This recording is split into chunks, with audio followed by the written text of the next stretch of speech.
Vai dar interferência aqui.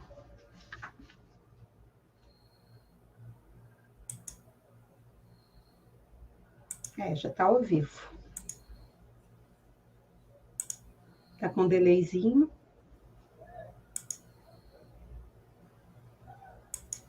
Olá, pessoal, boa noite, a paz do Senhor, sejam bem-vindos à primeira live aqui do nosso canal. A gente está organizando aqui uns detalhes, está dando um delay aqui, só um minutinho. Está com delay. Tenham paciência, tá bom? A primeira live. Gente, vocês estão me ouvindo? Está com eco? Vocês estão... A imagem está ok?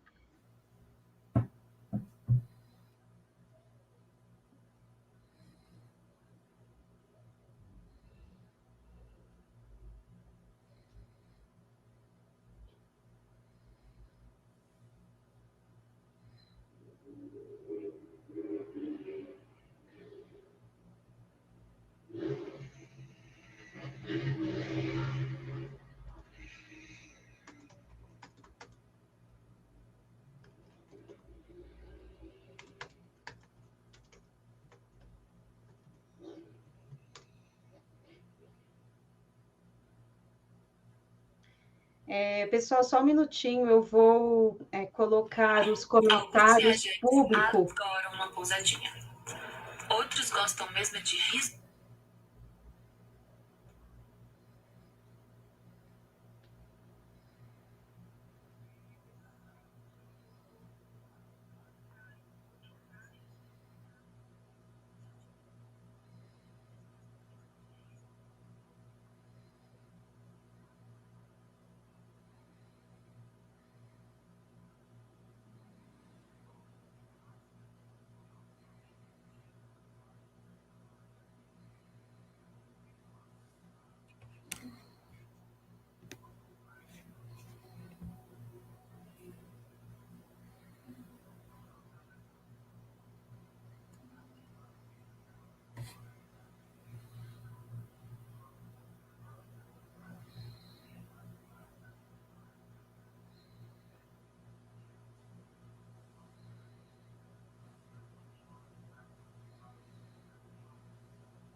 Bem, pessoal, voltei.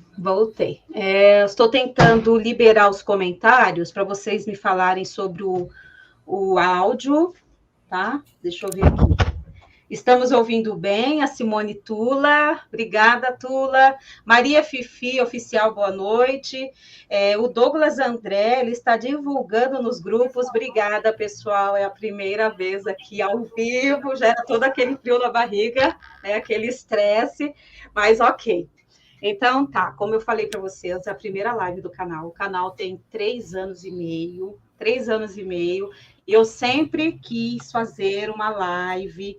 Só que, assim, essa perfeccionismo, mania de perfeição, ficava cismada. E esse ano eu falei, não, vou fazer essa live, né? Seja o que for, vamos ver o que dá.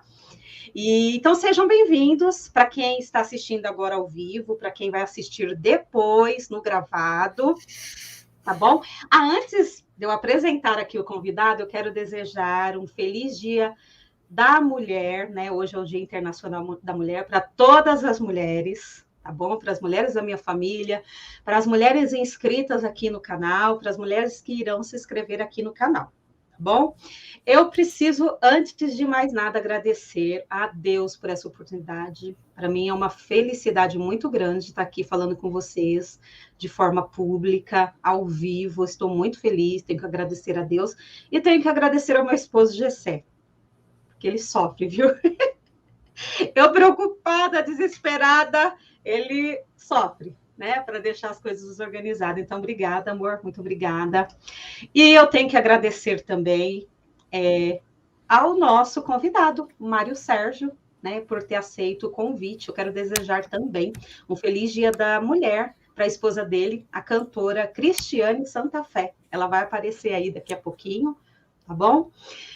E já sem mais delongas, eu quero deixar para a meditação de vocês um versículo que se encontra, 4 versículos, melhor, em Lucas 1, os versículos do 1 ao 4. Muito já se dedicaram a elaborar um relato dos fatos que se cumpriram entre nós, conforme nos foram transmitidos por aqueles que, desde o início, foram testemunhas oculares e servos da palavra. Eu mesmo investiguei tudo cuidadosamente desde o começo e decidi escrever-te um relato ordenado, ó excelentíssimo Teófilo, para que tenhas a certeza das coisas que te foram ensinadas. Essas são palavras do apóstolo de Lucas, né? Ele escreveu Lucas e Atos, e ele teve um papel de um historiador, eu admiro muito, né? E hoje nós estamos aqui, eu, a Silvana, para quem não me conhece, administradora aqui do canal, e eu vou entrevistar o nosso convidado, Mário Sérgio, que também é historiador, só que ele é escritor também, professor de história e assembleiano. E a frase que eu sempre deixo lá nas vinhetas do meu vídeo, qual que é? Um povo que não conhece sua história está condenado a repeti-la. É uma frase de Edmund Burke, tá bom? Então, gente, com vocês, o escritor, historiador, administrador do blog e das páginas do Memórias das Assembleias de Deus, nas redes sociais Facebook, Instagram e Twitter, Mário Sérgio. Vou abrir aqui para vocês conhecê-lo. Este é o Mário Sérgio. Ele é licenciado em História pela Universidade da região de Joinville, Santa Catarina, a Univille. Ele é pós-graduado em História Cultural. Ele é presbítero da Assembleia de Deus lá em Joinville, no sul do nosso país. Ele é professor de escola dominical. Ele é professor de História da Rede de Ensino da Prefeitura Municipal de Joinville, Santa Catarina. É coautor dos livros Entre Príncipes e Princesas, os 75 anos da Assembleia de Deus em Joinville, 2008, e Entre Flores e Espinhos, o Espírito em Movimento da Assembleia de Deus. Ambos foram publicados pela editora Refidim. E agora saiu do forno, né, Mário Sérgio? Pentecostes Sim. Em Rondônia. 100 anos de história da Assembleia de Deus nas terras de Rondônia. 2022, gente. Ele vai falar sobre cada uma dessas páginas. E ele, ó, como eu falei, administrador das páginas Memórias das Assembleias de Deus. Deixa eu falar só mais uma coisa. Por que eu chamei o Mário Sérgio? Para ser o primeiro a participante aqui convidado da nossa live. Porque quando eu comecei a pesquisar Assembleia de Deus, eu sempre me deparava com os textos dele nos blogs, no blog que ele tem, no site, nas páginas, e ele escreve muito bem, é um historiador muito sensato, muito culto, e com a palavra, Mário Sérgio. Seja bem-vindo, Mário. Obrigada. Bem, novamente, a paz do Senhor, irmã Silvana, a paz do Senhor a todos os que estão acompanhando essa transmissão, essa live. Eu fico muito feliz em ser o primeiro convidado, né, ser a primeira pessoa a estar participando. Eu tenho certeza que muitas outras lives virão com muita qualidade e com muitas informações para os nossos irmãos assembleanos. Sou grato a Deus também, como todo bom assembleano, né, sou grato a Deus por estar aqui com você. E desejo, né, que esta live venha a ser muito produtiva, muito edificante, nos temas que nós vamos abordar. Eu fico muito honrado, viu? Eu também acompanho seu trabalho faz um tempo, seus vídeos, e eu já também pensei em entrar nessa área dos vídeos, né? Mas eu sei que para preparar um vídeo, editar, gravar, dá um trabalho. Então você também está de parabéns. Eu tenho certeza que todos os nossos ouvintes, todos aqueles que estão nos acompanhando nesse momento, estão de parabéns. E antes de começar meu parabéns ao Dia Internacional das Mulheres, a todas as mulheres. Eu sou casado com a minha esposa, Cristiane Santa Fé, sou pai de 2 filhas, tenho a minha mãe, minha irmã, colegas de trabalho, alunas. Então, até hoje, eu estive lendo um poema para elas, em dedicação ao Dia Internacional das Mulheres. Bem, eu agradeço e fico honrado com esse convite. Legal, gente. Então vamos começar as perguntas. Gente, eu sou muito curiosa, tá? Vocês deixam as perguntas de vocês aí no chat. Assim, como historiadora, o Mário vai me entender. Eu quero voltar lá no tempo de Adão e Eva, na vida da pessoa. Mário, me diz uma coisa. Vamos começar do começo. Sim. Como foi sua infância? Você nasceu no sul do país, em Joinville. Você é filho de pais crentes? Você cresceu na igreja? Me fala um pouquinho sobre isso. Oi, tá bom. Abre a tela um pouquinho aí para mim. Opa, obrigado. É o seguinte, eu sou nascido e criado em Joinville. Joinville é uma cidade industrial de muitos migrantes.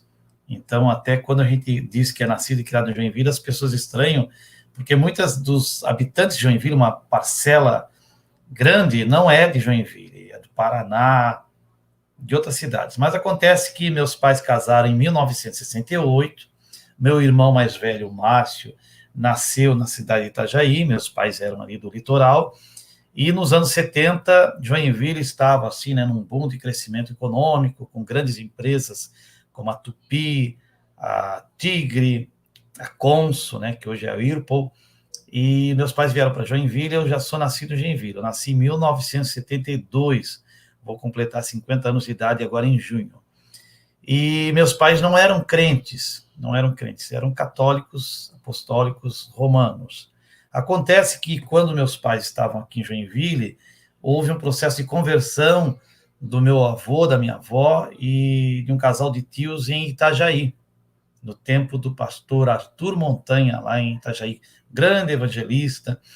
E aconteceu que nós íamos sempre visitar os parentes e eu acabava, criança, indo para a igreja com os meus avós, frequentando a escola dominical, nos cultos, e mesmo sem entender, a gente via aquelas manifestações pentecostais, profecias, línguas estranhas, hinos, e com o tempo nasceu o desejo, né, de conhecer a Jesus. Então, com os meus 14 anos de idade, eu aceitei Jesus, foi lá em Itajaí, num culto, domingo à noite, na congregação do Espinheiros, aceitei Jesus, e no outro dia, a gente estava visitando os familiares, nós voltamos para Joinville, e durante um bom tempo eu servia a Jesus, com 14 anos, 15, 16, eu servia Jesus sozinho na minha casa, né? Nenhum dos meus familiares, meu pai, minha mãe, nem meus irmãos, né? Eu tenho um irmão mais velho, uma irmã mais nova, não eram crentes, e eu fiquei ali servindo Jesus sozinho. Só que, graças a Deus, eu fui para uma congregação aqui de Joinville, do bairro Costa e Silva, na época era uma igreja pequenininha, de madeira, e fui muito bem aceito, muito bem recebido pela juventude. Na verdade, não tinha nem departamento de adolescente, né? Eu, com 14 anos, já me integrei com os jovens. E ali fui integrado, me batizei nas águas, fui batizado com o Espírito Santo, e tinha muita oportunidade para os jovens. Daí eu comecei a cooperar com a juventude, ser terceiro dirigente da mocidade.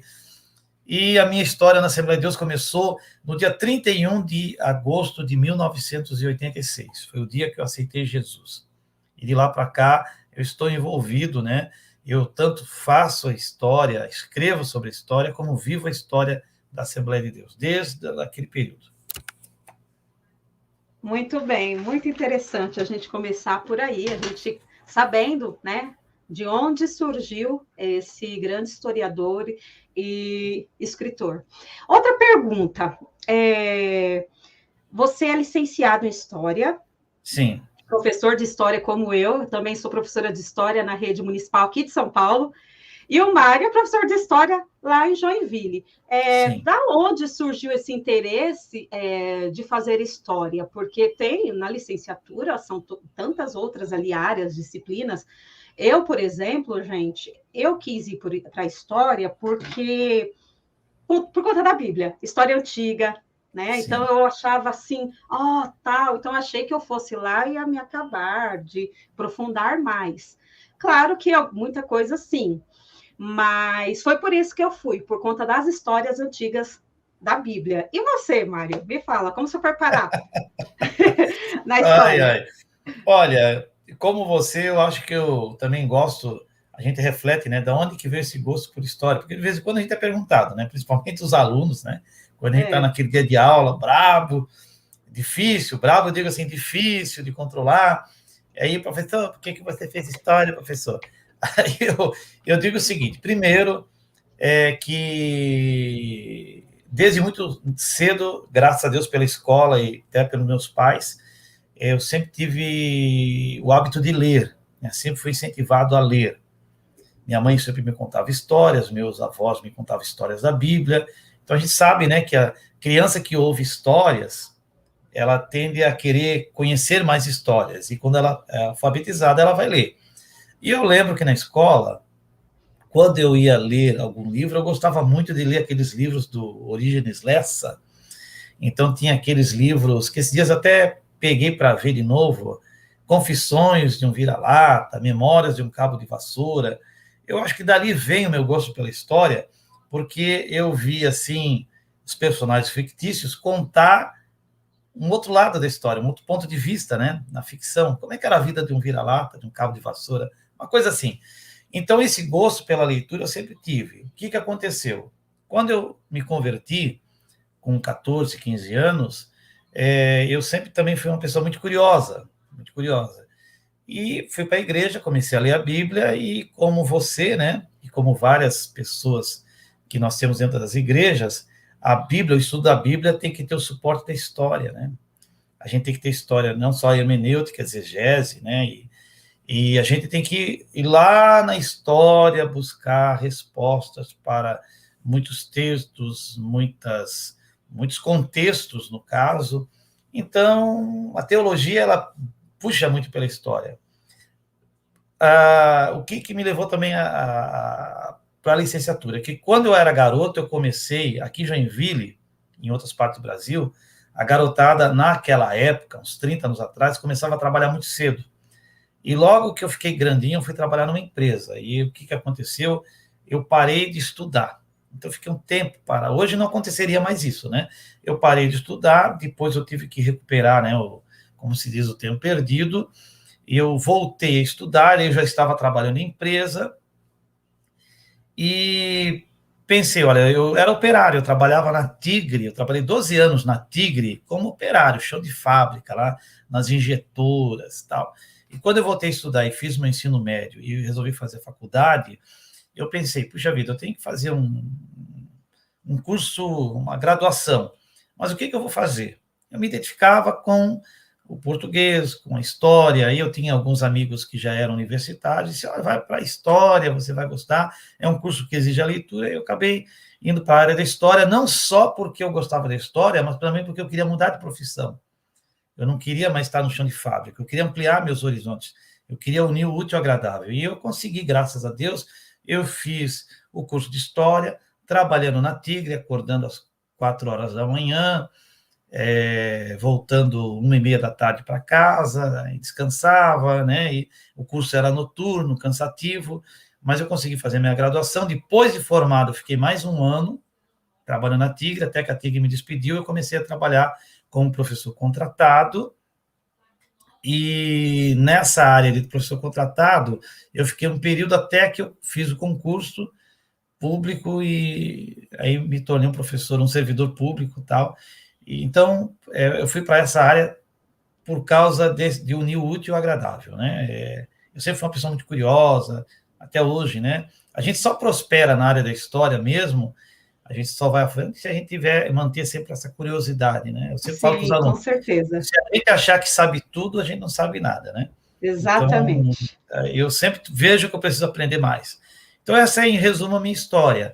Eu consegui, depois de adulto, depois de estar casado, depois de ser pai, pela segunda vez, eu consegui terminar a faculdade, com muita dificuldade, com bolsa de estudo, o meu salário não era muito bom, Eu lembro que eu fiz muitos serões, muitas horas extras. Só para ter uma ideia, a faculdade eu tinha bolsa, mas chegava no final do ano, início do ano, a gente não ganhava bolsa. Então, janeiro, fevereiro, a gente tem que pagar aquela mensalidade completa. Então, eu lembro que muitas vezes o meu fundo de garantia, não, o meu décimo, minhas férias, né, foram direcionadas para pagar a faculdade. Tudo Aí eu com lembro, muito sacrifício, né? sacrifício. Aí eu sempre digo, primeira lição que você aprende a fazer uma faculdade, você não pode dar importância para o dinheiro, para aquilo que você está investindo, não gastando. Porque se você pensar no que você vai gastar lá, você não faz, né? Você está investindo. E aí consegui terminar a licenciatura e, graças a Deus, cheguei aqui, né? Pela misericórdia de Deus. Basicamente é isso, tá? Legal, muito interessante. Gente, agora a gente vai entrar, né, na pauta específica da questão da história da maior, né, Mário? A maior denominação pentecostal brasileira. No mundo eu não sei. No Brasil eu sei que é. Sim. Porque a história, gente, a história da Assembleia de Deus não é a história da Assembleia. Já começa por aí, né, Mário? Das Assembleias de Deus. É muito ampla, tem várias, desde lá de 1911 até agora, no Brasil, novos ministérios. Então, é uma história muito ampla, muito polêmica, né? Engasguei aqui. A pergunta é a seguinte: de onde veio o interesse de pesquisar sobre a Assembleia de Deus? Essa é a minha curiosidade. Mário, me fala, por que você começou a pesquisar e escrever sobre a Assembleia de Deus? Olha, pelo mesmo interesse que eu sempre tive de estudar a Bíblia, né? A história, a gente que estuda a Bíblia, a gente quer ser um pregador, um ensinador da escola dominical, tem que ser o suporte da história. Então, eu ouvia muitos testemunhos de alguns crentes, eles falavam como é que era a igreja no passado, testemunhavam. Eu, quando adolescente, frequentava muitas escolas bíblicas na sede. Então, eu comecei a ter uma curiosidade pela história da igreja. Só que, quando a gente vai estudando história, e principalmente se torna um acadêmico na área da história, a gente sempre quer saber mais, né? Que curiosidade. Então, eu comecei a me interessar mais assim pelas informações de bastidores, pelos contextos de algumas informações, e principalmente o que me motivou a seguir essa linha de estudar a fundo as Assembleias de Deus foi um livro que eu comecei a ler na graduação, que eu peguei por acaso. Não, na verdade foi um amigo meu que me indicou. Um livro chamado Nem Anjos nem Demônio, que é uma coletânea de artigos, e eu li síntese histórica escrita do pentecostalismo brasileiro pelo Paul Freston. Então, ele escreveu de uma maneira e contextualizou tão bem. Aí, o que aconteceu? Eu já tinha lido várias obras das Assembleias de Deus, mas obras caseiras, né, institucionais, como a gente diz, oficiais. Aí eu li o que o Freston escreveu. Para mim, foi assim, um rompimento, né? Foi assim, tchum, abriu, né? O Einstein fala, né? Uma frase que se atribui a ele: a mente que se abre para uma nova ideia nunca mais volta ao seu tamanho original. Eu disse, não, eu tenho que fazer um trabalho assim também, eu tenho que começar a escrever. Aquilo me impulsionou, me inspirou. Não, eu tenho que... E aí estava naquela época dos blogs, né? Dos blogs, era o tempo do Orkut, tempo antes do Facebook ficar assim, bem popularizado. 2009, né, que você começou? Comecei em 2009. Então, eu via muitas pessoas, blog. Ai, não, eu vou fazer um blog e eu vou começar a ter essa linha. Aí eu tive uma dificuldade muito grande de encontrar até uma plataforma, né, qual seria. Quase desisti. Aí foi, não, mas eu tenho que fazer algo assim, tem que divulgar o trabalho. Eu comecei a ficar muito interessado em fazer esse tipo de história, né? Pegar a história oficial, porém contextualizá-la e até, de repente, revê-la novamente, né? Revisitá-la com outro olhar. E aí eu comecei. Aí o blog.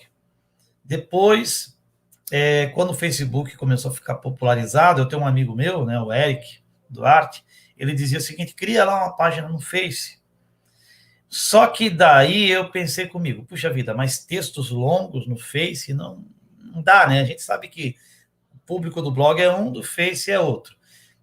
Tinha um jornal aqui em Joinville, na verdade tem um jornal, só que hoje ele é semanal, né? O A Notícia, que pertence ao grupo NSC atualmente. Tinha no jornal, quando ele era diário, uma seção que era do repórter jornalista Aldo Brasil.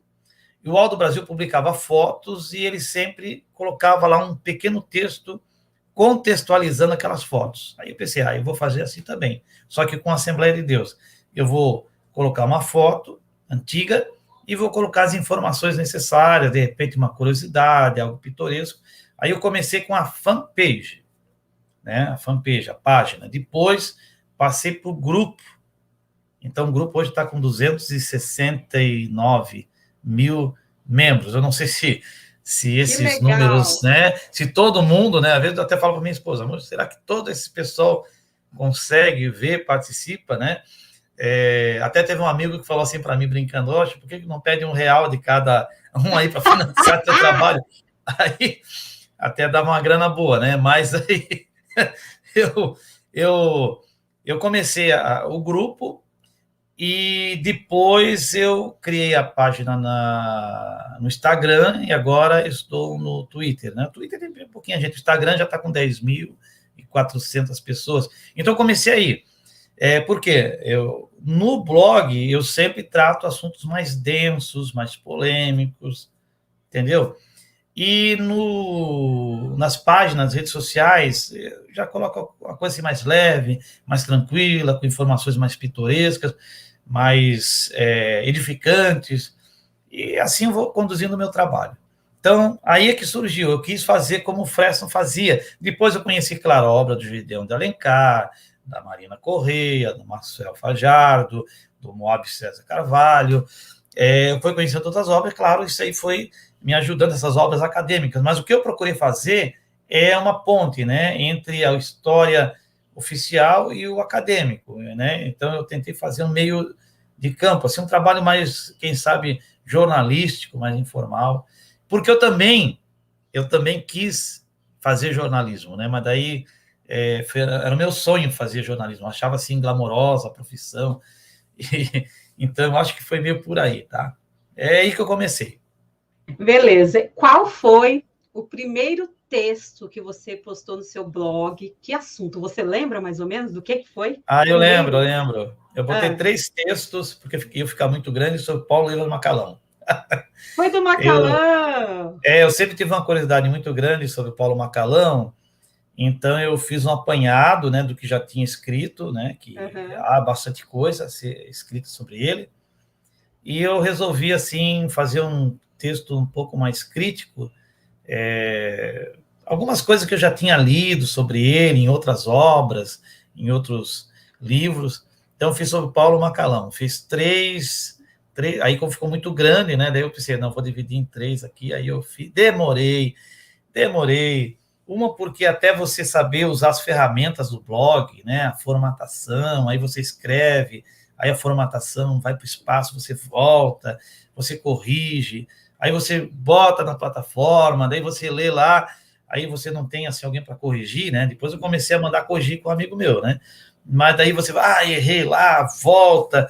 Então é tudo muito trabalhoso no começo, tudo muito difícil, como postar uma foto, deixar no tamanho grande, é tudo muito difícil, mas graças a Deus eu... É gratificante, né? É muito gratificante. Principalmente depois do retorno, né? Quando o blog começou a ficar mais visualizado, aí você começa a receber muitas outras informações e é um trabalho muito gratificante, viu? Com certeza.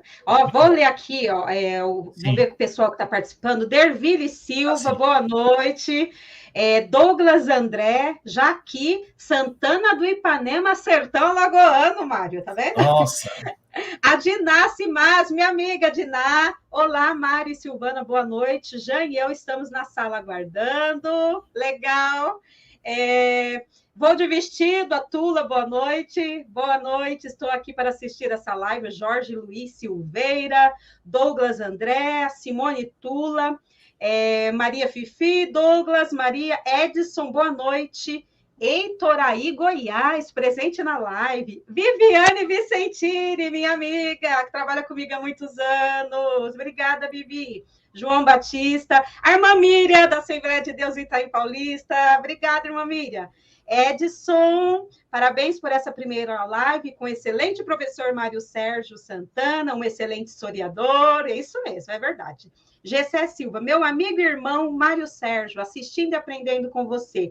Aline Portela, minha prima lá de Volta Redonda, Rio de Janeiro. O João Tameric, marido da Diná, Deus abençoe, Pai do Senhor. O Marco Braga, que ele está sempre aqui no canal. Ele sempre comenta, curte, viver é a arte e a mulher é um lindo presente. Feliz Dia Internacional da Mulher. Obrigada, Marco. Aline Portela, Simone, Gleiton, meu primo. Josefa, prazer, Josefa. Obrigada, trabalhei com a Josefa. Minha mãe, meu cunhado, minhas irmãs. Meu cunhado, obrigada, Célio, pelo Dia da Mulher. Maxwell, um abraço, Maxwell. Mandando um Silvana, abraço para você. Antes que eu esqueça, o Jorge Luiz Silveira, meu amigo, lagunense, morou aqui em Joinville, está nos Estados Unidos atualmente, trabalhando. Que legal! É um servo de Deus, presbítero, grande ensinador da palavra. Amém. E uma das pessoas que, quando eu escrevia para o blog, eu sempre mandava o link para ele, era um dos primeiros leitores. E um grande incentivador. Difícil. Meu amigo de coração. Legal, prazer, Jorge. E olha, a Simone Tula, ela pediu para você deixar as suas redes sociais, né? Para que ela possa seguir e conhecer mais também sobre o assunto. Como que eles conseguem te seguir, Mário? Fala aí, pela página, pelo Instagram. Repete para o pessoal, por favor. Eu vou repetir, né? O blog, você só procura lá Memórias das Assembleias de Deus. Aí o Google já vai indicar, né? Muita gente acha assim, porque ele é bem procurado já, né? Até o blog, eu não sei se é muita ou pouca visualização, mas o blog, nesses 12 anos, já tem mais de 1 milhão de visualizações, né? Eu estou até escrevendo pouco para o blog, porque eu estou, assim, um pouco empenhado em outros trabalhos. No Facebook, também você procura lá, Memórias das Assembleias de Deus, vai aparecer o grupo e a página. Então, a página, você vai ver lá, tem 269 mil. E no Instagram, tá assim, @memóriasad. @memóriasad. Instagram e o Twitter, né? Também, Memórias AD. Daí você encontra lá. Mas, ao final da live, eu deixo aqui os links para o pessoal entrar lá e acompanhar. Isso, eu vou deixar, pessoal, na descrição também desse vídeo, que ele vai ficar gravado aqui, tá? Então, vai ficar na descrição, só vocês clicarem lá, eu vou deixar o link, vocês já entram lá direto. Mário, eu vi aqui que você é coautor dos livros Entre Príncipes e Princesas, os 75 anos da Assembleia de Deus em Joinville. E o Espírito em Movimento da Assembleia de Deus lá depois, em 2013. Me fale um pouquinho dessa obra. Como foi? Muitos anos escrevendo? Você escreveu, foi coautoria com quem? Como que foi esse desafio? Olha, minha irmã, é o seguinte, quando eu comecei a lecionar em 2007. Então, quando chegou lá em 2008, eu comecei a trabalhar na Faculdade Refidim. A Faculdade Refidim tem a Faculdade Refidim, que é à noite, noturno, e durante o dia funciona na mesma instituição, que é o SEDUC, Centro Evangélico, Educação e Cultura. Além da Faculdade Refidim, tem o Colégio Fundamental 1 e 2, Manuel Germano de Miranda. Eu comecei a trabalhar no Manuel Germano de Miranda. E o diretor, até hoje, da Faculdade Refidim e do Manuel Germano de Miranda é o pastor Clayton Pomeroy, que é um dos autores das lições bíblicas da Escola Dominical. E a Igreja Assembleia de Deus, nesse ano, estava completando 75 anos. E ele me convidou para fazer parte da equipe, para reescrever o livro, porque eles já tinham uma revista dos anos 80, uma síntese histórica. Então, a gente tinha que reescrever, reatualizar. Então, nessa equipe eu fiz parte. Então, eu cuidei de reescrever, atualizar os pastores presidentes e também algumas áreas ali, aspectos históricos. Então, eu acabei entrando como coautor, tá? Diga-se de passagem que nós tivemos, assim, eu acho que não deu 6 meses, tá? Não deu... Foi muito rápido. Quando a igreja fez 80 anos, novamente, eles fizeram diferente, né? O livro dos 80 anos, ele teve um capítulo de alguns irmãos convidados, e eu fui convidado para escrever sobre algum aspecto da igreja, né? Então, o Clayton escreveu algo, o Marcos Tedesco também, que é um dos escritores, e cada um abordou uma situação. Aí eu entrei ali também como coautor, tá? Nesse período, muitos não sabem, né? Então eu vou falar agora.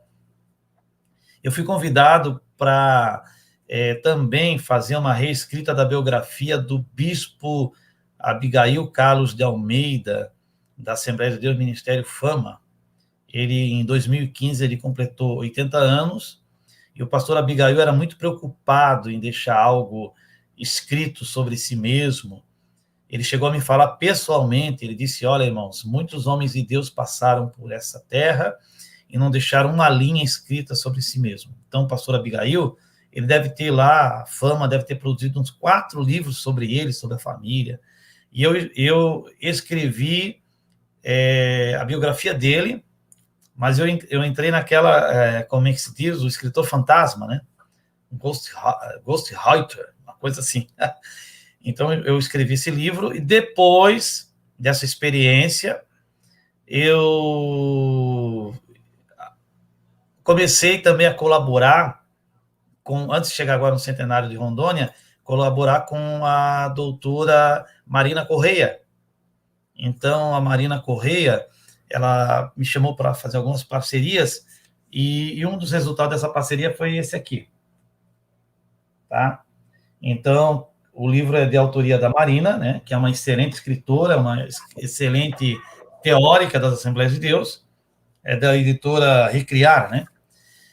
E eu ajudei muito com as informações empíricas e campo de pesquisa, principalmente na área política. Então, eu ainda estou ajudando a Marina. Na verdade, nós ainda estamos, né? Eu ainda estou... Aí, ó. Eu já até vi vídeo gravado seu falando sobre, né, sucessões. A gente entrou nesse lado bem polêmico. Eu fiz o levantamento de sucessões, de filhos que estavam na diretoria, de pastores que foram sucedidos pelos filhos, pelos genros, assim por diante. E depois desse trabalho, agora em 2021, eu fui procurado pela Comissão do Centenário da Assembleia de Deus de Rondônia, porque eles também queriam escrever uma obra, né, uma obra sucinta, mas que fosse assim, interessante para os membros. Então, eu me envolvi na pesquisa da Assembleia de Deus de Rondônia, tive a oportunidade de visitar pessoalmente as principais cidades do estado, e agora, em fevereiro, no centenário, foi lançado os Pentecostes em Rondônia. Eu nem recebi o livro ainda, na verdade, porque foi lançado recentemente, e eu fiz parte dessa equipe muito, muito competente. Tive muitas ajudas do pastor Nelson Lutemberg, do pastor André Luiz, do pastor Robson Carvalho, e eles gentilmente, né, em toda essa escrita, eles colocaram meu nome como autor, né, e realmente eu escrevi, só que nem esperava ser colocado como autor, porque foi uma equipe muito grande, foram levantamentos, mas eles me deixaram como autor, e eu fiquei muito feliz, e esse é o último lançamento. Não tenho os livros, eu só posso dizer que eu estou ainda esperando recebê-los, e também, quando tiver condições de informar como os irmãos devem comprar esse livro, adquirir esse livro, eu vou deixar também disponível lá nas redes sociais. Mas é assim, é a história. Muito sofrimento, né? Muitas pesquisas, até esse do centenário, como foi uma obra também assim que tivemos pouco tempo, os finais de semana e feriados de 2021, os prolongados, né? Foram consumidos em pesquisa e bastante escrita, mas Deus abençoou e saiu um bom trabalho para a glória de Deus. E eu faço com prazer, eu digo para todos, né, que eu faço com prazer, com amor, com carinho, porque, antes de mais nada, eu tenho o prazer de levar, né, uma das funções do historiador, do professor de história, não é só repassar informação, mas ele também produzir informação, trazer, né, informação para as pessoas, para os leitores. E eu sou muito, assim, nesse caso, eu fico muito feliz em produzir, trazer informações, resgatar, revisitar informações, biografias, porque eu vejo como as pessoas ficam felizes em estar, né, informadas, ou principalmente os familiares de pastores, de verem seus pais, seus avós sendo homenageados.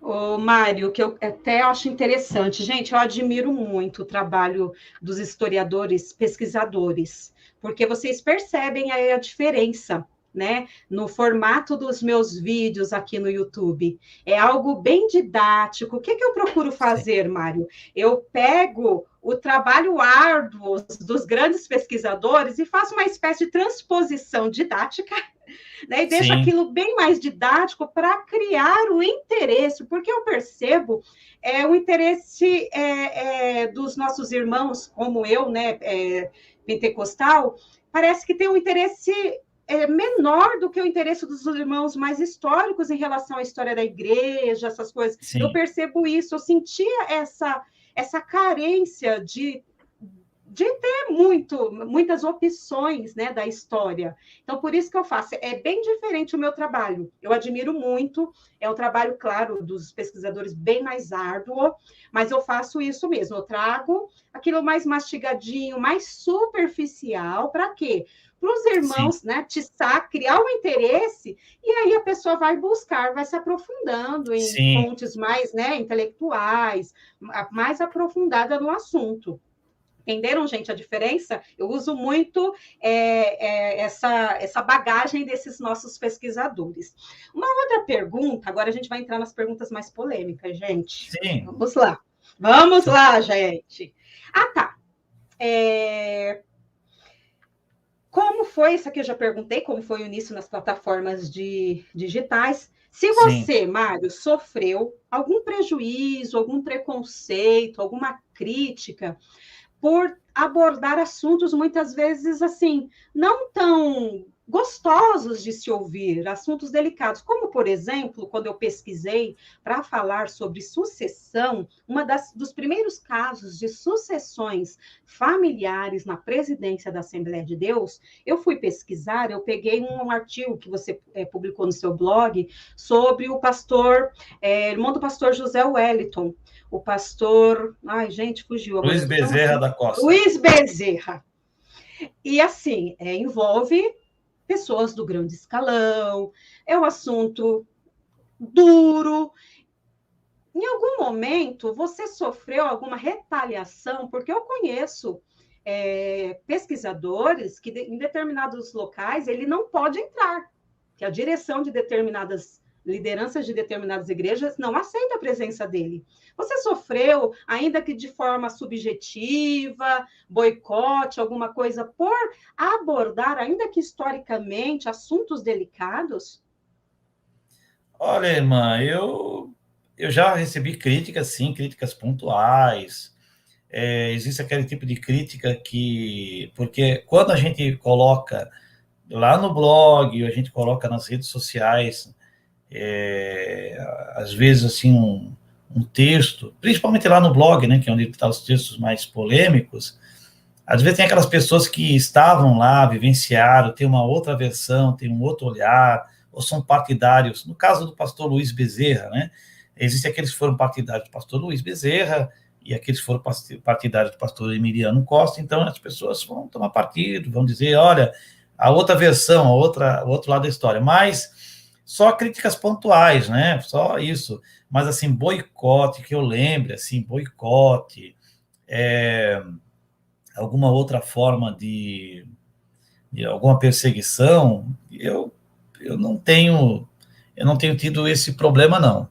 Até porque, em primeiro lugar, né, eu coloco as fontes lá.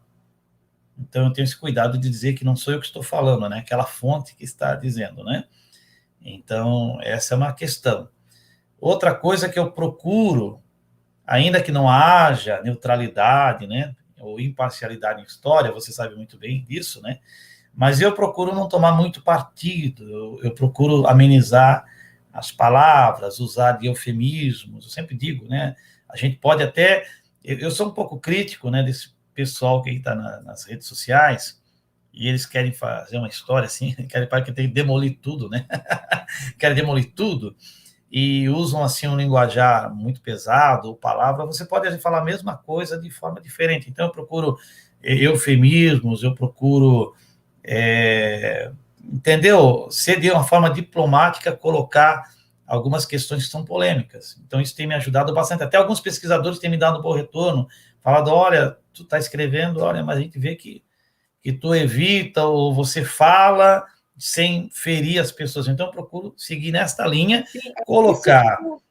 eu acho muito positivo no Mário, pessoal. Eu acho muito positivo, porque ele aborda os assuntos de uma forma tão educada, sensível, que, assim, não é para todo mundo. Também vai também da personalidade, né, Mário? Ele Sim, parece uma pessoa bem mais assim. Se é uma pessoa mais explosiva, muitas vezes eu admiro muito e, se Deus quiser, aleluia, glória a Deus, eu vou aprender. Assim, é interessante a forma que você aborda educadamente, eu admiro bastante. Silvana, desculpe te interromper, é um processo. Quando eu comecei a escrever o blog, eu comecei numa linha assim mais crítica. Eu até confesso que eu acho que assim que eu queria assim, eu quero mostrar que o que contaram era mentira. Agora eu estou revelando a verdade, né? As luzes, né? Vou acabar com tudo isso aí.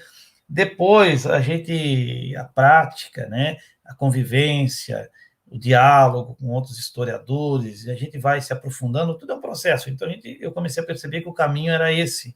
Agora eu vou falar uma coisa para você, por exemplo, assim, eu já escrevi, por exemplo, muita coisa sobre o Ministério do Belenzinho e sobre, até tem aí na pauta, né, a sucessão do pastor José Wellington. Mas isso não me impediu de chegar lá no Belenzinho, ser recebido pelos auxiliares dele e ser recebido pelo próprio pastor Zé Wellington e o pastor José Wellington da Costa Júnior. Fui muito bem recebido. Entendeu?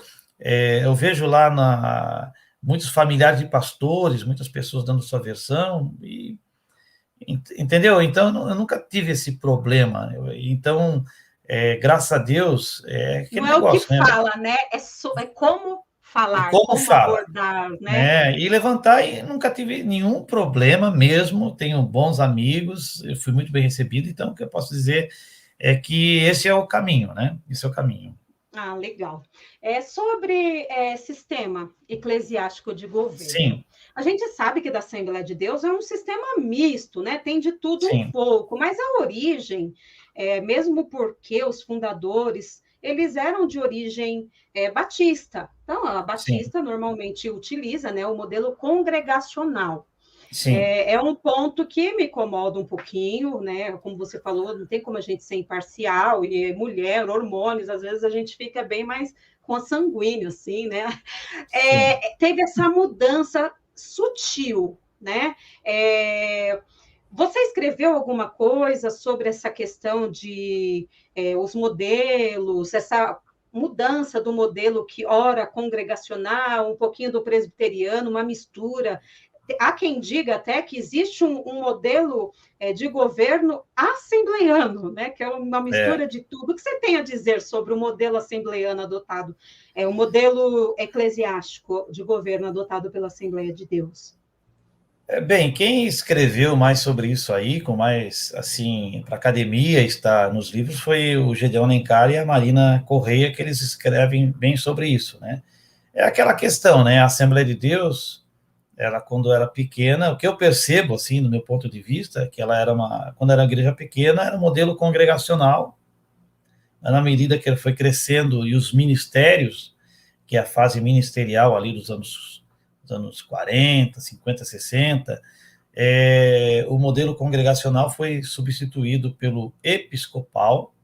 Então, hoje eu vejo, meu ponto de vista, né? A igreja Assembleia de Deus, ela já assumiu, né, salvo algumas exceções, o modelo episcopal, e se criou, né, como toda instituição, ela acaba criando, ela criou uma casta já, né, que eu vejo, assim, uma casta ministerial. Até uma vez eu fiz uma, um artigo falando sobre que a Assembleia de Deus hoje já tem até a sua própria nobreza, né, porque o que a gente percebe, né, do ponto de vista sociológico, esses obreiros que a Assembleia Episcopal tem um corpo ministerial, e a gente percebe até que filhos de pastores e filhas de pastores se casam entre si, parece aquela questão do feudalismo, né, para preservar. Mas o que eu noto mesmo é esse modelo episcopal com força, né.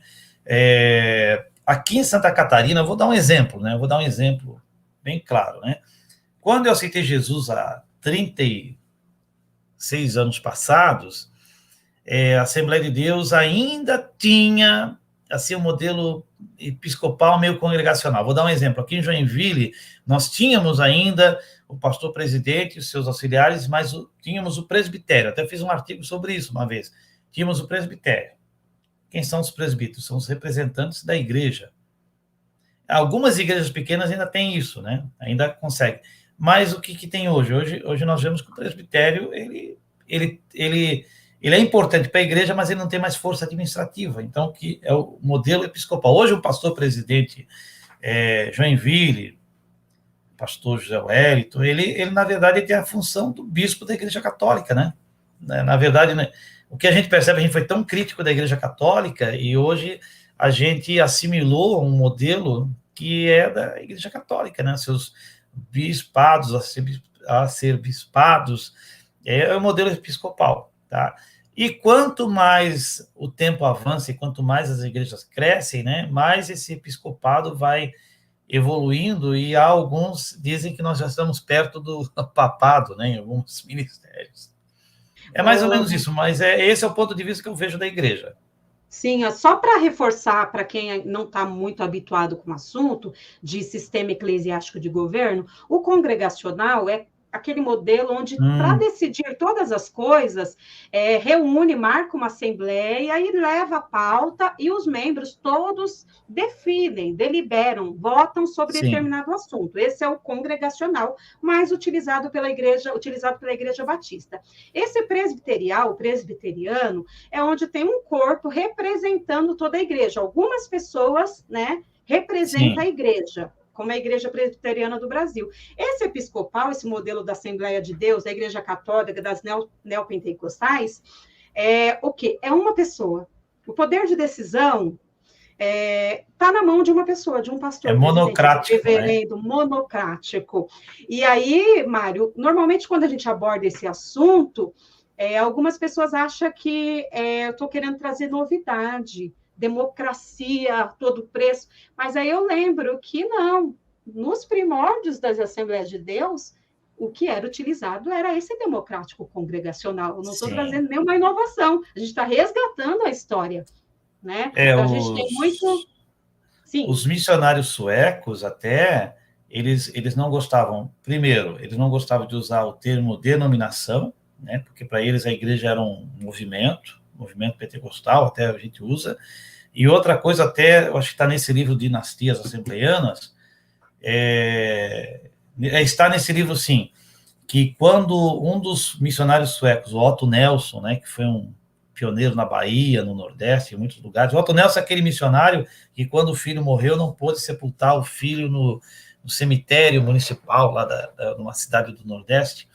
O Otto Nelson, ele lá no final dos anos 60, ele estava vivo ainda, ele veio para o Brasil, deu uma entrevista, e ele falou que já estava em voga a nomenclatura pastor-presidente e pastor-geral, né?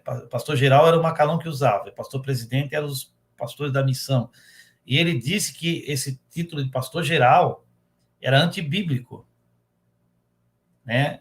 Eles era antibíblico, porque na visão deles de igreja, de eclesia, né, de administração, um pastor como se fosse um papa, né? O Paulo Macalão, ele foi chamado de ter o espírito papal. E então, irmã Silvana, você está falando, tem gente que acha que é novidade, e lá no blog, de vez em quando, pinta uma polêmica, né? lá nos grupos, lá nas redes. Então, eu acho engraçado. Por exemplo, uma coisa que dá polêmica, vou até polemizar aqui um pouquinho também. Ministério feminino. Se pode não ter pastora, pode não ter pastora, vai aqui, aí o pessoal escreve, aí tem um teólogo daqui, e aí parece tantas... Agora, sobre essa questão, o poder dos pastores presidente, do episcopado, do espírito papal, como se diz, aí ninguém fala que é antibíblico. Se os missionários suecos falavam que era antibíblico, aí ninguém sai lá dizendo a vitaliciedade, hereditariedade. Puxa vida, eu acho engraçado, né? Isso aí ninguém fala. Agora, se a mulher é chamada de pastora, meu Deus, não pode. Meu Deus, antibíblico. Exatamente. Dois pesos, duas medidas, que eu fiz até um vídeo falando de remoção dos marcos antigos. É seletivo essas remoções. Tem coisas que eles querem remover, tem coisa que faz vista grossa. Por exemplo, isso daí, né? Essa questão do modelo eclesiástico de governo. Isso aí daria uma live todinha para falar sobre. Mas para não ficar tarde, eu vou para outra pergunta. Fala, assim, aquele conflito na Assembleia de Deus, não sei se é realmente o primeiro caso de sucessão familiar na presidência, se foi o caso do pastor Luiz Bezerra. Se foi ele realmente, porque, se não me engano, no Pernambuco teve um cunhado que substituiu um cunhado. Eu não anotei aqui, mas, pelo visto, na época, era por falta de não de opção, por necessidade. Depois teve um caso, sim, no Pernambuco. Mas, primeiro, que teve repercussão até da mídia secular. Você pode falar um pouquinho sobre esse evento, que meio que é um ponto negativo, né, na história, assim, da igreja, no sentido de aleluia, glória a Deus, não no sentido espiritual de igreja que a gente vê, é negativo, né? Essa disputa de poder, polícia, briga. Fala um pouquinho para o pessoal, contextualiza essa questão, por favor, Mário. É que o Ceará foi liderado, naquela época, lá no Ceará, hoje ainda tem em Pernambuco, existia a figura do pastor regional, né? Aquele pastor que, da capital, ele dirigia todo o campo de todo aquele estado, aquela unidade da federação. E o pastor José Teixeira Rego, se não me foge a mente, ele ficou muito tempo, ele ficou 30 anos, né, me parece, ficou 30 anos sendo pastor presidente de todo o campo do Ceará. Até 1960, né? Ele faleceu de acidente, né? E o que aconteceu também? Ele tinha uma filha, né, adotiva, e essa filha adotiva casou com o irmão do pastor José Wellington, que era o Luiz Bezerra da Costa, tá? E o Luiz Bezerra da Costa, se a gente for ver ali a família do pastor José Wellington, os pais deles eram comerciantes. E Luiz Bezerra da Costa, ele foi um jovem na época, assim, ele estudou, se formou em Direito, teve uma passagem pelas Forças Armadas, né, militares, até ele se elegeu e se reelegeu por 3 vezes, né, deputado estadual no Ceará, uma coisa incomum para a época. Ele teve uma ascensão social, uma coisa muito comum, né, a gente olhar assim outros líderes, e o sogro dele sendo pastor regional. E também ele chegou a ser evangelista e chegou a ser pastor. Quando o pastor José Teixeira Rego faleceu, teve um impasse. Por quê? Me parece que, na época, pelo fato dele ser um deputado estadual em exercício no mandato, ele não poderia assumir a igreja. Ele até assumiu, me parece. Há uma discordância ali se ele assumiu ou não assumiu, mas parece que ele assumiu. E então, o que aconteceu? Como ele não podia assumir, chamaram o pastor Armando Chaves Cohen.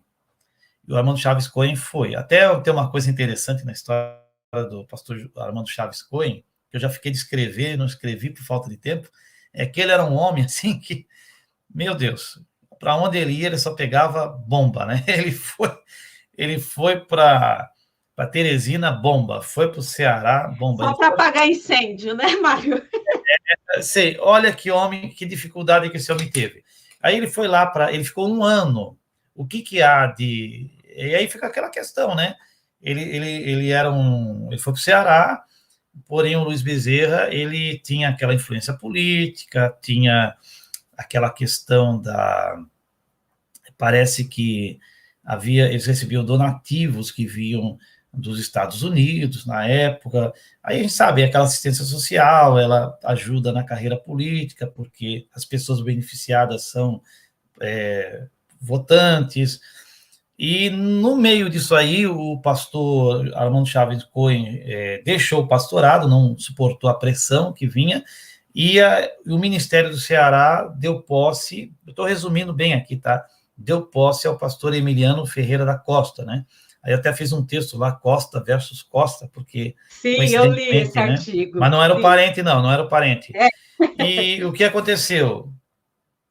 Pelo que eu via, houve uma rejeição ao pastor Luiz Bezerra da Costa para ele assumir a igreja, ele também não aceitou, e nesse Mário, processo... essa rejeição, desculpa te interromper, essa Sim. rejeição, você pensa que, assim, a sua opinião de observador, que pode ter sido por esse olhar da igreja, mais olhar um pastor mais ali no dia a dia, não uma figura política, que ele vinha da política, você acha que tem a ver essa rejeição dele como Sim. pastor? Eu acredito que o pastor Luiz Bezerra da Costa, ele, por ele fato de ele ser político, e talvez assim por ele ser moderno demais, ter um perfil inusitado, né? Assim. Agora tem o seguinte, que é uma coisa interessante, o que eu percebo nas leituras, nas pesquisas, que o Ministério do Ceará pode não ter aceitado ele porque ele era um político, porque ele era um homem, sei lá, algum ciúme, porque ele era o braço direito do sogro dele, sabe? Essas questões que ficam, né? Quando há isso até na questão política, né? Quando há um líder forte, aquelas tensões ficam latentes, né? Elas não vêm para fora, não vêm à tona. Morreu o Teixeira Rego, aquelas tensões vieram para fora. Então, só que a liderança das Assembleias de Deus admiravam Luiz Bezerra. Essa é uma questão interessante. Alcebiades Pereira Vasconcelos, José Pimentel de Carvalho, tanto é, daí o que aconteceu? Ele não foi aceito como pastor-presidente do campo de Fortaleza, né, do Ceará, mas ele estava na congregação de Bela Vista. Ele deu autonomia, e o que a Convenção Geral fez? A Convenção Geral recebeu essa congregação pelo campo de Belém do Pará, para ele não ficar fora da Convenção Geral. Eles admiravam ele era juiz, ele era formado em Direito, tal. Então, eles acabaram dando um jeito ali, mas a principal questão foi que eu acho que foi assim, ciúmes, foi que ele era um homem envolvido na política, de repente, assim, como é que eu posso falar, o estilo dele, né, mais moderno, mais influenciado, a gente sabe, né, que, me desculpem aí se tiver alguém na política me ouvindo, né, mas sabe que é um campo muito minado, e que às vezes se você não como é que é, se você não se sujar na máquina, a máquina acaba te sujando um pouco, né? Então, acho que teve bem essas questões. Luiz Bezerra, ele ficou à frente de Bela Vista e passou para o filho dele depois essa igreja, e o Emiliano Costa ficou até os anos 80. Aí teve muita confusão, lógico, né? Porque o Luiz Bezerra, quando ele quis assumir, como ele era um militar, estava perto ali do regime militar, aí deu, né, uma confusão enorme, porque o pessoal foi desalojar o pastor Emiliano Costa, saiu na imprensa local, que teve briga, confusão, né, aquelas coisas assim não muito agradáveis, mas teve um problema enorme. É claro, os irmãos daquela época, hoje a grande maioria está falecida, então quem foi contemporâneo, hoje não está mais aí para contar essas histórias, né? Nós, historiadores, contamos essas histórias e resgatamos, às vezes, histórias um pouco tristes, como a Bíblia também relata, para que as novas gerações achem assim, meu Deus, é só hoje que acontece isso, nunca teve, nunca aconteceu, né? Na verdade, já aconteceu muitas coisas, só que elas nunca foram publicizadas. E outra coisa que é importante, onde o ser humano está, né, a sua natureza é aquela, pecaminosa. sendo ele pastor, evangelista, dando poder, tendo um pouco de poder, ele pode se corromper, ou ele pode, né, fazer tantas coisas. Então a gente tem que contar um pouquinho, até para as pessoas perceberem que não se escandalizarem tanto, né? Tem uma amiga minha na faculdade que falava assim, o conhecimento, se ele não te fizer feliz, ele pelo menos ele ajuda você a se decepcionar menos, né? Então, quando a gente sabe dessas coisas, aconteceu, mas já vinha lá daquele tempo, né? Então, não há nada novo debaixo do sol. Exato, porque a gente, assim, até eu mesma, como historiadora, eu tive que trabalhar isso, que eu tenho eu trabalho isso, uma visão romantizada do passado. Sim. Como se tudo de ruim fosse de agora, porque antigamente as pessoas eram muito boazinhas e tudo certinho. O ruim é agora. Eu tenho que sempre estar me criticando para trabalhar isso. E a gente trazendo essa história, né, trazendo o que aconteceu lá nos anos 60, né, político, pastor, agora, assim, o seu olhar, a sua observação sobre esse fato em si, da questão dos ciúmes, né, mais à tona, porque eu já olhava mais no sentido da igreja rejeitar por ele ser político, mas também tem essa questão da liderança enciumada poder ter influenciado os membros também, né, para a rejeição do pastor Luiz Bezerra. Tudo indica, tá? Vamos aqui colocar que a própria ascensão dele ministerial teve muito empurrãozinho do sogro, né? Né? Uhum. Teve muito empurrãozinho do sogro, né? Há um relato de um rapaz que fez um livro, esqueci o nome do livro, esqueci o nome dele, mas eu vou tentar lembrar, que ele conta que aí tem aquela questão que os relatos dizem que quando o pastor Luiz Bezerra foi separado da evangelista, eles aproveitaram a passagem do pastor missionário sueco Nels Nelson, porque ele era um apóstolo do Nordeste, da Amazônia, para separar o Luiz Bezerra evangelista. Então, parece que os relatos da ata, não sei qual é o relato lá, diz que poucas pessoas estavam na igreja, né? Então, o José Teixeira Rego resolveu separar e tal. Aí, quando ele mandou a notícia para o mensageiro da paz, disse que a igreja estava lotada, que havia a glória de Deus.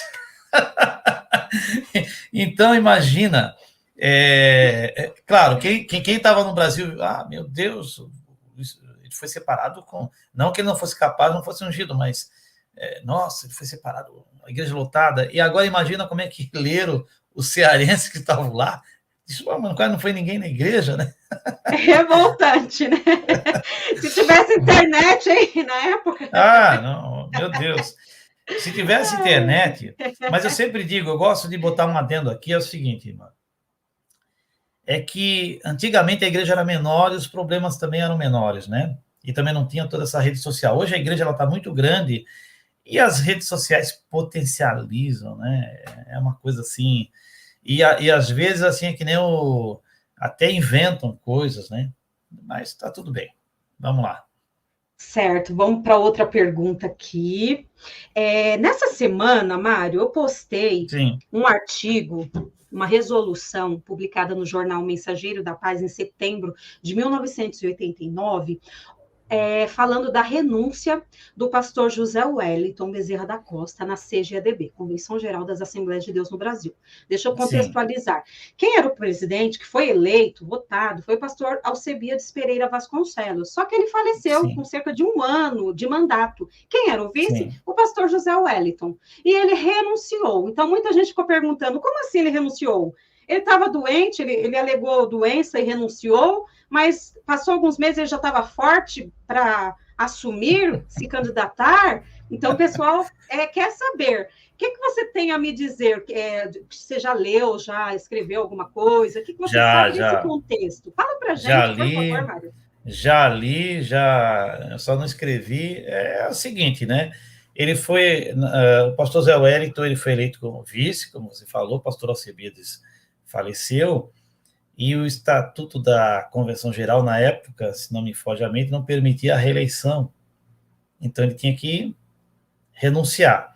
Mas o que aconteceu? Ele renunciou e, na época, alegou que ele estava doente, né? Mas a gente vê assim que o velhinho está com 87 anos, tá firme e forte. Então, Foi a história, né, que tinha que ter um motivo e foi a doença. Pode ser até que ele ficou lá com uma gripe e tal, mas o verdadeiro motivo foi justamente ele poder ter a oportunidade de se recandidatar, né, de ter uma nova reeleição. E isso é tão evidente, viu, professora, que hoje, né, eles já mudaram esse discurso. Por exemplo, antigamente eles só falavam, você for olhar o Mensageiro da Paz na época, algumas coisas mais próximas dessa data, vão dizer que ele estava doente e renunciou.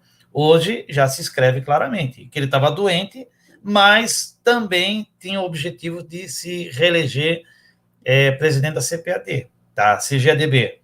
Então, isso, na verdade, o Israel Araújo, nessa biografia do pastor José Wellington, sim, eu tenho. Ele comentou alguma coisa assim, dessa questão da vontade dele se inscrever. Sim, sim. Vamos isso, dizer gente... que... perdão, a segunda alternativa ali, a possibilidade dele se reeleger, eu acho que é a mais plausível mesmo, tá? Mais forte, né? E eu vou falar uma coisa para você. Eu vou dar algo que eu não publiquei ainda, né? Eu recebi um documento, na época, o pastor Manuel Ferreira, de Madureira, que eles tinham acabado de ser desligado, né, da CGADB, ele passou uma circular, né? Hoje não sei se as igrejas têm mais uma circular, uma carta, né, entre os obreiros, em que ele questiona isso. Ele questiona e ele fala claramente, fala assim, eu vou parafrasear, né, dizendo assim, pastor José Wellington, doente? Desde quando? Né? Ele fala assim, doente agora? Ou seria, né, essa renúncia com objetivos de... Aí ele já questionava, há um documento, 1989, 90, assim, essa circular. Só que eu não publiquei nada ainda, porque a gente tem... É aquela questão, não adianta ter a informação e publicá-la sem um contexto, daí fica só como fofoca, né? A gente tem que ter um contexto para publicar informação, para ficar como conhecimento. Se tiver fora de contexto, é só uma fofoca, né? Daí fofoqueiro já tem um fuxico gospel, né? É verdade, a gente tem que vigiar mesmo, senão... gente, a gente estava falando do contexto de convenção, esse último assunto, sim, convenção. Agora, falando em contexto de igreja, porque muita gente olha tudo misturado. Isso a gente estava falando do pastor como presidente da CGADB, da convenção. Agora, voltando para ele como pastor da Assembleia de Deus, Ministério do Belém. Ele sucedeu o pastor Cícero Canuto de Lima. Até nessa biografia mesmo, Israel Araújo dá detalhes de como foi o processo do o pastor Cícero Canuto de Lima, ficou bem doente, tal, como foi o processo, e reuniu o pessoal, foi votando lá, levantando as mãos. Essa transição, tem vídeo aqui no canal de como foi. Como você acha, assim, opinião de alguém que já pesquisa a Assembleia de Deus, que já tem conhecimento de muita coisa, como você pensa que pode ocorrer essa sucessão a nível de igreja, de Ministério do Belém? Sim. Olha, professora, essa pergunta já me fizeram algumas vezes, né? Eu sempre digo, nessa sucessão, nós temos, às vezes, uma tendência a ter uma visão maniqueísta da história, né? Mocinhos e bandidos. Então, de repente, assim, quem é partidário do pastor José Wellington sempre vai dizer que, até na biografia, que foi a direção de Deus, e quem não é partidário, como já ouvi falar, diz que foi um golpista, no caso, né? Eu não vejo dessa forma, tá? Eu vejo a seguinte, eu vejo que o pastor Zé Wellington, ele era o vice-presidente do Belenzinho, desde 1973, ele foi secretário durante muito tempo, ele era um comerciante bem-sucedido, ele era secretário e foi vice-presidente desde 1973. O pastor Cícero já estava com seus 80 anos, já estava alquebrado pela idade, então a sucessão, assim, as lideranças perceberam que a sucessão ia ocorrer mais cedo ou mais tarde. Isso ia acontecer. E havia já movimentações de bastidores que o próprio pastor Zé Wellington deixa um pouquinho na biografia, né? E não deve ser em verdade que o Belenzinho era visitado pelos pastores Túlio de Barros, José Pimentel de Carvalho, porque vamos pensar, irmãos, o Belenzinho era o maior ministério, ainda é o maior ministério das Assembleias de Deus, né? Tem mais de 2.000 igrejas, hoje 2.200 igrejas. Então, o que acontece? Muitos pastores queriam realmente assumir o Belenzinho. E o pastor Zé Wellington, ele era um vice, ele soube ser um vice que trabalhou nos bastidores. Então, é o seguinte, ele preparou, o que eu vejo, eu não vejo ele assim como golpista, eu vejo que ele preparou como é que eu posso dizer? A sua cama, né? Ele se preparou e preparou o momento certo para assumir o Belenzinho antes que outro pastor viesse e assumisse. Tanto é que está ali escrito, e é uma realidade, a família queria que o pastor João Alves Correia assumisse. A família queria que o pastor João Alves Correia assumisse. Pastor de Santos, né? De Santos, e ele também, eu acho que iria assumir, né? Então, quando chegou o momento decisivo, o pastor Zé Wellington teve força política. Porque é o seguinte, irmãos, vamos colocar o fato. O Ministério do Belenzinho tinha vários pastores, que ele fala ali, que seriam os cardeais do Belenzinho, né? Odilon, acho que é Odilon Caranhissa, Antonieto Grangeiro Sobrinho, Manuel Bezerra. Tinha alguns pastores, o Joaquim Marcelino também, que estava por ali. Ele jamais teria assumido sem o apoio do ministério. Então, ele assumiu com o apoio do ministério e se manteve com o apoio do ministério. Agora, o que se conta, né? Alguns falam assim, que o pastor Cícero ainda estava em condições de liderar a igreja, que ele não estaria assim tão demente, tão alquebrado assim como alguns falam. Essa que é a grande questão. Tem um familiar dele que diz que o avô dele só ficou doente, com problemas, depois que saiu da presidência do Belenzinho. Um familiar dele disse isso aí. Então, ele teria sido, assim, compulsoriamente sido jubilado, sem a vontade dele. Aí existe essa questão. Mas que o pastor Zé Wellington, ele soube ser político, diplomático não, político, né? Até botei lá um artigo assim, não contava com a minha astúcia, né? Porque se você for ver, não contava com a minha astúcia. Aí teve gente que, poxa vida, isso é aquilo ali, né? Porque se você for ver bem, ele era o vice, e outra coisa que ele era um jovem de 45, 46 anos, comparado com os outros pastores. Ele era muito novo, ele era até falava assim, como é que na biografia diz, perdemos o Belém para esse menino, né? Ele era um menino, né? Ele era um menino. Então, ele soube, durante esse período, como a política partidária, a política eclesiástica, formar alianças, ter apoio para assumir no momento certo. Aí o pessoal que não gostou, então, foi golpe, né? Mas ele assumiu com apoio do ministério.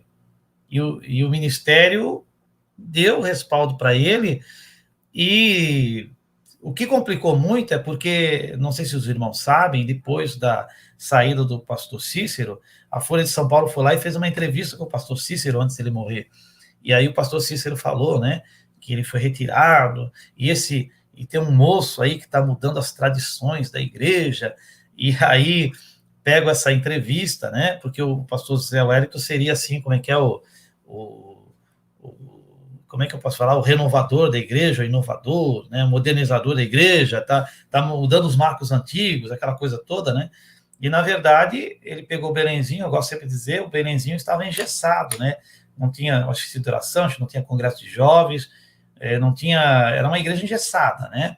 A ceia ainda era o cálice comum, então o pastor Zé Wellington dinamizou a igreja e prosperou. Agora, essa questão eu digo assim, a sucessão, depende do ponto de vista, mas do meu ponto de vista, ele foi muito político, foi muito sagaz, no sentido, ele foi muito, a gente fala aqui na sua expressão, ladino, para assumir o poder no momento certo. Não sei se eu estou respondendo, estou enrolando muito. Tá sim. Eu acho que... Não, imagina, Mário, eu acho que algumas pessoas se incomodam com isso, que a gente tem uma visão do pastor, eu sou assembleiano, nasci na Assembleia de Deus, nunca saí da igreja, família, de um pastor que está puramente pensando no aleluia e glória a Deus, na visita, não com Sim, sim. articulações políticas. Então, dói os olhos, a gente estranha. Aí, conforme você falou, que ele teve apoio do ministério.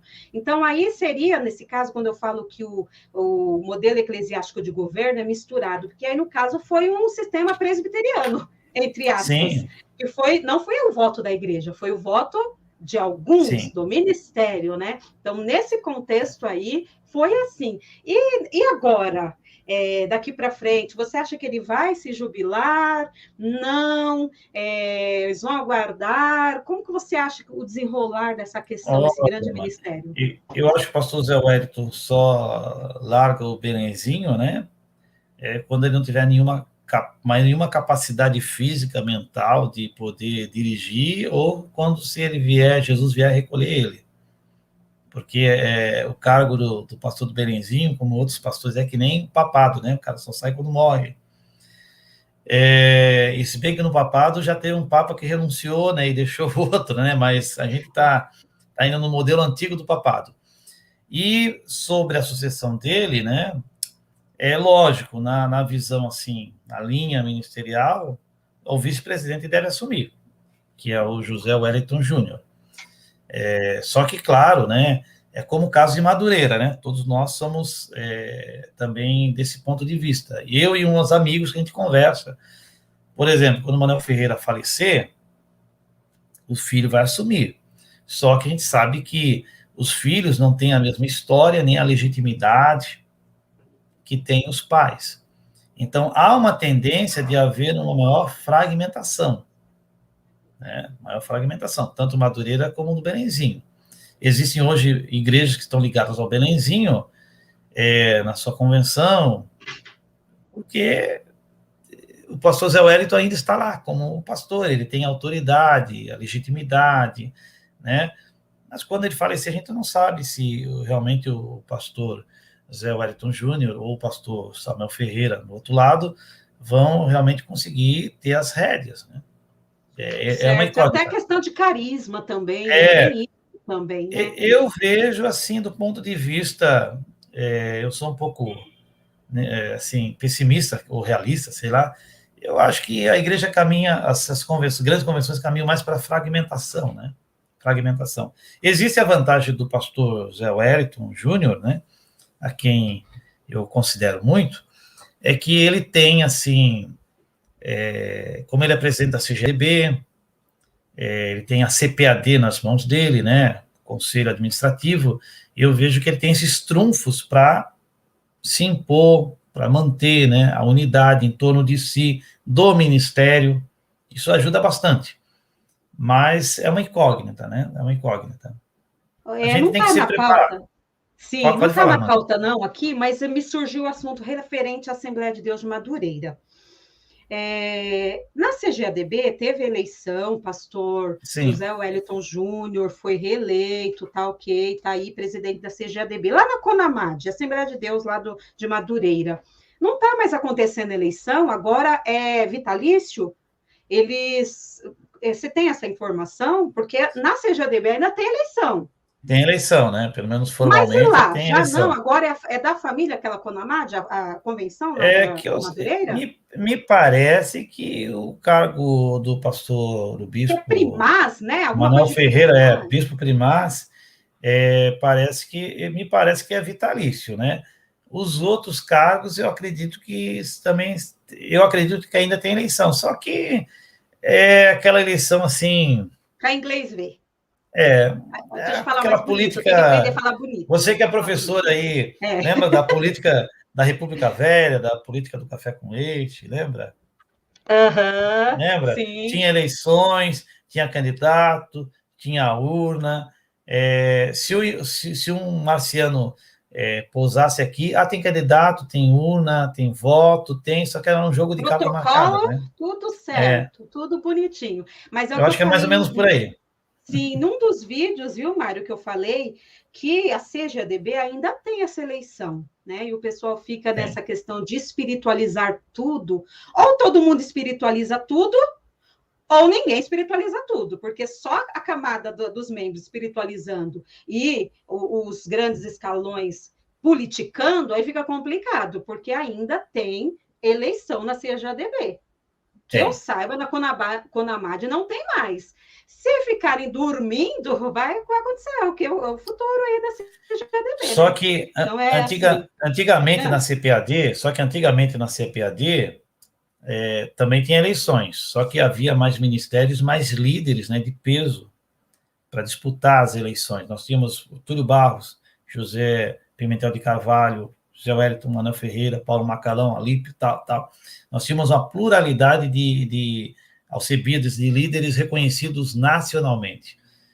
Hoje, o perfil é outro. Nós temos poucos líderes conhecidos nacionalmente e a CGADB, com a exclusão, a saída, né, de Madureira, depois o Ministério de Santos, São Cristóvão, se a gente for ver hoje, alguns ministérios pioneiros nem estão mais na CGADB. Então, hoje, a CGADB ela tem muito menor representatividade e não tem mais, praticamente, né, eu posso dizer assim, são poucos, pelo menos, líderes de envergadura nacional. Você me fez lembrar, Mário, o que meu pai falou. Meu pai, essa questão de ler vem muito do meu pai. Ele falou que ele não consegue ver conteúdos publicados como dos anos 70 e 80, desses grandes nomes, Alcebiades. Ele, às vezes, eu penso que por quê? Não tem mais, não existe mais? Será que não foi a falta de oportunidade quando está querendo colocar em evidência pessoas mais assim, ou parentes, ou coleguinhas, e pessoas com talento, só que não é da cúpula, que você vê que tem bagagem, fica no cantinho? Às vezes eu penso isso, porque deve ter gente com envergadura, gente boa e escondida, que não está tendo oportunidade por conta para manter esse círculo fechado, né? É uma possibilidade também, você não acha? Sim. Isso está acontecendo. A fragmentação, as divisões, que isso tem ocorrido desde os anos 80 e 90. Como falei, né? Hoje uma eleição na CGADB, na verdade, o Sul, tem o Sudeste, né? Ali o São Paulo com o Belenzinho, praticamente, o Mato Grosso, o Nordeste e alguns ministérios, quer dizer, a gente vê que não há mais, né, nem oposição, né, não existe oposição. E ainda houve uma questão técnica nas eleições que eles fizeram uma eleição casada, né, uma chapa casada. Antigamente a eleição, é por isso que o Silas Malafaia conseguiu ser vice, né, porque a eleição era como no Brasil antigamente, você votava para presidente e votava para vice em separado. Então, o pastor Zé Wellington ganhou para presidente e o Silas da chapa oponente ganhou. Hoje a eleição é fechada, né? Casadinha, né? Então, você votou, nós já tem que votar todo mundo. Então, isso voltou novamente e logo após a saída do Samuel Câmara. Então, isso fez com que a possibilidade de ter uma chapa concorrente ficasse nula, né? Então, na verdade, nós vamos ter, eu acredito, para bem ou para mal, nós vamos ter, né, um reinado longo ainda, né, dos Bezerra da Costa. Ter o quê? Gente, olha, se eu for ficar conversando aqui, essa live vai a madrugada inteira. Como vocês têm que trabalhar amanhã? O Mário não, porque ele me falou que é feriado lá em Joinville amanhã. 171 anos. Aniversário da cidade. 171 legal. Anos. Parabéns para o povo aí de Joinville. Amém, tá amém. Mas para fechar essa live, tem mais uma pergunta. A gente está falando de política na igreja, agora a gente vai falar de política secular. O que você acha dessa participação política de assembleianos, principalmente pastores, grandes lideranças, bancada evangélica? Qual a sua opinião em relação a isso? Olha, irmã, eu sou da seguinte opinião: pastor é para cuidar de ovelha, pastor é para cuidar da igreja. Pastor que está na área da política, não vou dizer que a pessoa está no purgatório, está no inferno, né? Mas eu acho, assim, algo muito contrário. Eu acredito, sim, no meu ponto de vista, como político, não, como historiador, como assembleiano que acompanha, eu não gosto do nosso modelo. Nosso modelo é um modelo muito viciado, muito ligado às lideranças. Na verdade, a grande maioria dos nossos políticos são na verdade, tinha um historiador que falava, são despachantes de luxo para cuidar somente dos interesses da igreja ou das famílias que eles representam. Eu não gosto, não concordo, acho que o pastor tem que cuidar de ovelha, e os irmãos que desejam participar da política partidária não devem estar vinculados a cargos eclesiásticos e devem, principalmente, também ter uma formação cidadã, política, decente, para lhe dar competência e instrumentos para serem políticos, nos representar no parlamento, para evitar esse fisiologismo, para evitar esse tomar lá da cá, para evitar essas coisas que nós estamos vendo hoje. Eu acho muito triste, não sou otimista com a nossa política. Eu creio que nós temos muitas despachantes de luxo na bancada federal, estadual, mas poucos representantes dos evangélicos e do povo brasileiro. Legal. Gente, eu vou pedir para o Mário me falar quais são os seus projetos, assim, de mídias sociais, de literatura mesmo, escrita, impressa. O que você pensa em fazer a curto prazo, a longo prazo? O que a gente pode esperar aí de você? Olha, minha irmã, o que pode esperar é o seguinte: eu estou atualmente escrevendo, colaborando com a Marina em outro projeto que fala sobre o Ministério Feminino nas Assembleias de Deus. Então, estou escrevendo, já escrevi já fiz algum bom levantamento, Ministério Feminino. Paralelamente, eu estou colaborando, escrevendo uma biografia de um pastor em Rondônia, também, né? Já tem alguma coisa escrita, mas eles pediram a minha ajuda para poder pesquisar, encontrar mais detalhes, dar mais substâncias. Então, eu estou nesses 2 projetos. E outro meu projeto é tentar, a longo prazo, assim, voltar a escrever um pouquinho mais no blog. E também penso, né, minha esposa, às vezes, quando fala para mim, assim, para mim começar a gravar vídeos também, né, se tornar, assim, um youtuber, mas eu tenho um pouco de receio, porque eu não sei, a gente, assim, está acostumado a ver os outros falar, então quando a gente se vê, a gente ouve a nossa voz, a gente não gosta muito, né? A gente se estranha super estranho, muito, mas você tem muita, né, bagagem, a gente está perdendo muito de você não estar fazendo vídeo. Aí né? ela fala assim, ó, faz uns vídeos aí de história, eu até aprendi a fazer umas edições, assim, faz uns vídeos de história, bota lá no grupo, tem bastante... podia ser vídeos curtos, né? Então eu estou pensando nisso. E também estou pensando que Joinville, a Assembleia de Joinville faz 90 anos, ano que vem, e a Assembleia de Deus de Santa Catarina faz 100 anos daqui a alguns 9 anos. Eu estou na comissão, eu participei de algumas reuniões, então, assim, querendo ou não, eu sempre estou participando de um projeto, estou envolvido em alguma coisa na área da história. E me coloco, né, à disposição aí, se alguém desejar minha ajuda, né, do meu trabalho, eu estou aí, né. Às vezes, alguns acadêmicos me procuram, algumas pessoas que estão escrevendo me procuram para uma consulta, eu sempre estou aí ajudando, colaborando. Esses dias aí teve um acadêmico, um rapaz que está terminando, e eu falei, o senhor poderia me ajudar? Você poderia me ajudar? Tal. Não, eu posso ajudar, sim. E até falei assim, ó, esse mesmo projeto de pesquisa, essa mesma coisa, eu estou vendo com a Marina Correia, tal. Aí ele diz assim, meu Deus, tu está ajudando a Marina? Estou ajudando a Marina. Mas tu ajuda o grande e tu ajuda o pequeno também? Ele disse, não, mas para mim, todo mundo é irmão em Cristo, né? Ai, eu gosto de ser ajudado e ajudo os outros também, né? Não tem problema nenhum. Com certeza. Então, eu estou nisso aí. E também minha meta, minha irmã, como professor de história, do 6º ao 9º ano, 40 horas, a minha meta também é chegar na aposentadoria com a minha sanidade mental boa, para quando eu me aposentar, poder escrever muito mais. Eu sempre falo para minha esposa, quando eu me aposentar, eu quero me dedicar daí.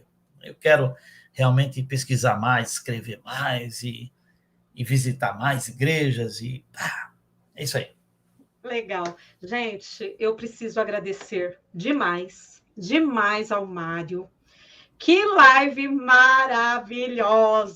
Com um sabor de quero mais, com muitas perguntas ainda, muitos assuntos que a gente passaria a noite aqui.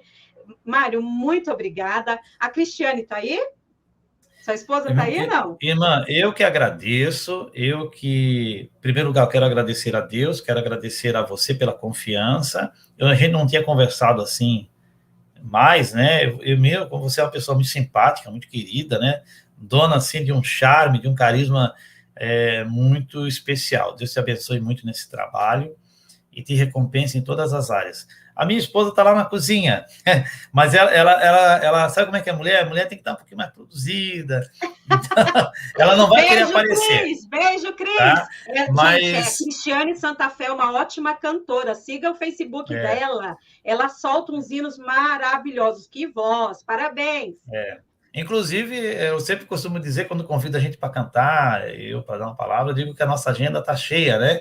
Cheia, irmão, né? Cheia de espaço para te convidar aqui. Tem espaço para caramba. Gente, eu vou deixar as considerações finais, o que você quiser passar para o público, para a gente já ir terminando essa live maravilhosa, marcante na minha vida. Pode falar, toda a palavra para você, Mário. Em primeiro lugar, agradeço a Deus, agradeço a você pela confiança, sucesso nesse novo plano, né, de lives, né? Eu tenho certeza que vai acrescentar muito aos nossos irmãos que participam, né, desse canal Diário Pentecostal, Historiando. Então, eu quero agradecer a Deus, quero agradecer a todos e siga o canal da Silvana e siga também as minhas redes sociais e se quiser entrar em contato pessoalmente comigo, é só mandar um alô nas redes sociais e eu estarei atendendo, viu? Deus abençoe a todos, um abraço, um beijo e obrigado por essa oportunidade. Eu me sinto honrado, muito honrado mesmo de ter participado. Para mim foi uma glória. É uma benção. Gente, eu sou fã dele, né? Então, pensa eu aqui, eu me controlando. Muito obrigada mesmo. Gente, as redes sociais do Mário Sérgio História, Mário Sérgio Santana, tá aqui na descrição do vídeo, meu esposo já colocou. Já vai lá, siga ele. E a próxima semana, viu, Mário? Sabe quem vai estar aqui na live comigo? Já tem um convidado. Só que, gente, não vai ser terça que vem, vai ser na quarta, por conta da agenda do convidado. Vai ser próxima quarta, dia 16, às 20 horas. Eu falo nome diferente do que o Mário fala. Eu falo Cleito Pomerenin. É Clayton Pomerenin. Como que você fala? Clayton Pomerenin. Olha, Clayton Pomerenin. Clayton Pomerenin. Ele é editor, bem alemão, né, da CPAD.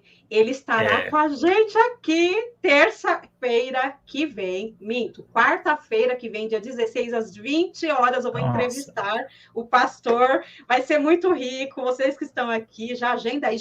Gente, se inscreve no canal, vai que vocês não são inscritos. Se inscreva no canal, siga minhas redes sociais aí, Instagram, Diário Pentecostal Historiano, Facebook, Diário Pentecostal Historiano, curtir, comentário, e ative o sininho para vocês não perderem nada. Deus abençoe todos vocês. Estou muito feliz, eufórica. Feliz Dia das Mulheres para todas as mulheres. Obrigada a todos que participaram aqui do chat com a gente. Foi um prazer. Até a próxima live. Tchau, gente. Obrigada, viu, Mário? Foi um prazer muito grande falar com você. Deus abençoe, gente. Prazer foi todo meu. Tchau, tchau. Tchau, tchau. Pai Senhor. Amém. Pai Senhor.